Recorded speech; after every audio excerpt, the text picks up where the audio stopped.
கிச்சனில் கருவேப்பிலை பொடி எப்படி பண்ணுறதுன்னு பார்க்கலாம் வாங்க ஃப்ரெண்ட்ஸ்.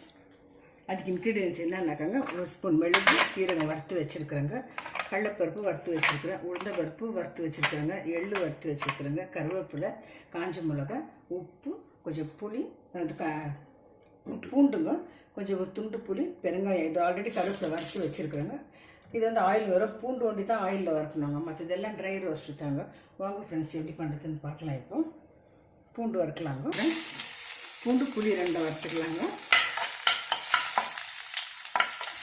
இப்போ வந்து இது போடுறோம், உளுந்த பருப்புங்க, கடலைப்பருப்பு, 1 ஸ்பூன் மிளகு சீரகங்க, காஞ்ச மிளகாய், இது ட்ரை ரோஸ்ட் பண்ண கருவேப்பிலைங்க,